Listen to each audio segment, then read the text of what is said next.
ഉൽപ്പത്തി പുസ്തകം 1-ാം അധ്യായം. സൃഷ്ടി.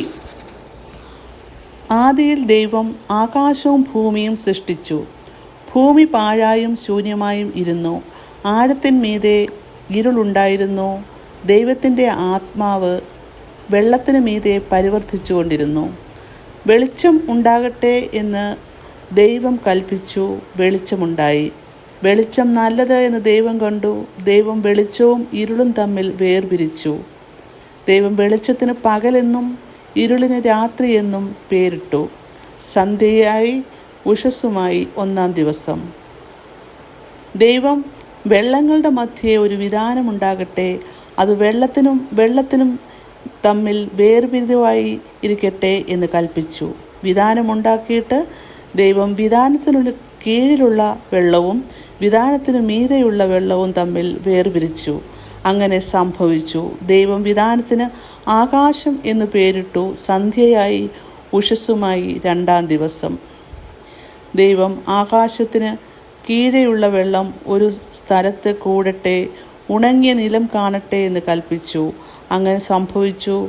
ഉണങ്ങിയ നിലത്തിന് ദൈവം ഭൂമി എന്നും വെള്ളത്തിൻ്റെ കൂട്ടത്തിന് സമുദ്രം എന്നും പേരിട്ടു. നല്ലത് എന്ന് ദൈവം കണ്ടു. ഭൂമിയിൽ നിന്നും പുല്ലും വിത്തുള്ള സസ്യങ്ങളും ഭൂമിയിൽ അതത് തരം വിത്തുള്ള ഫലം കായ്ക്കുന്ന വൃക്ഷങ്ങളും മുളച്ചു വരട്ടെ എന്ന് ദൈവം കൽപ്പിച്ചു. അങ്ങനെ സംഭവിച്ചു. ഭൂമിയിൽ നിന്നും പുല്ലും അതത് തരം വിത്തുള്ള ഫലം കായ്ക്കുന്ന വൃക്ഷങ്ങളും മുളച്ചു വന്നു. നല്ലത് എന്ന് ദൈവം കണ്ടു. സന്ധ്യയായി ഉഷസ്സുമായി 3-ാം ദിവസം. പകലും രാവും തമ്മിൽ വേർതിരിക്കുവാൻ ആകാശവിധാനത്തിൽ വെളിച്ചങ്ങൾ ഉണ്ടാകട്ടെ. അവ അടയാളങ്ങളായും കാലം, ദിവസം, സംവത്സരം എന്നിവ തിരിച്ചറിയുവാനായും ഉതകട്ടെ.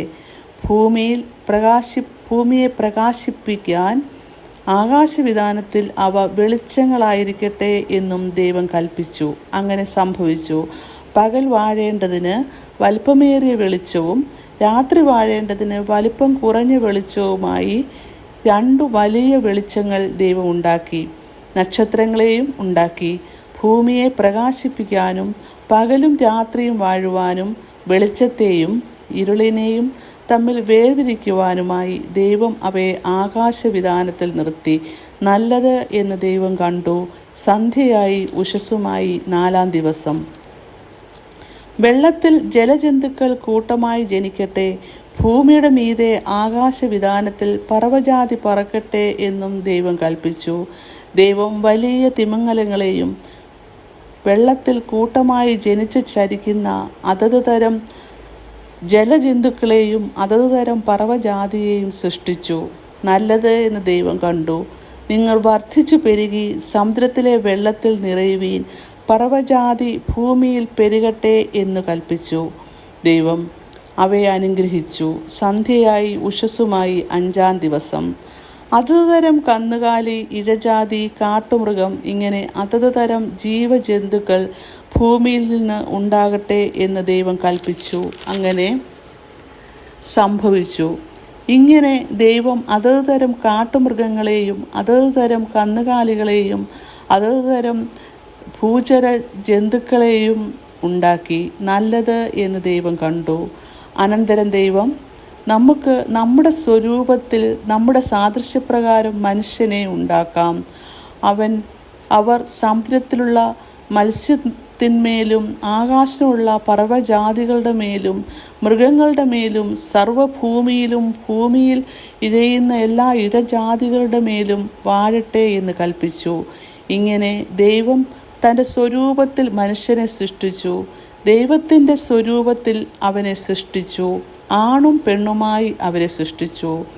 ദൈവം അവരെ അനുഗ്രഹിച്ചു.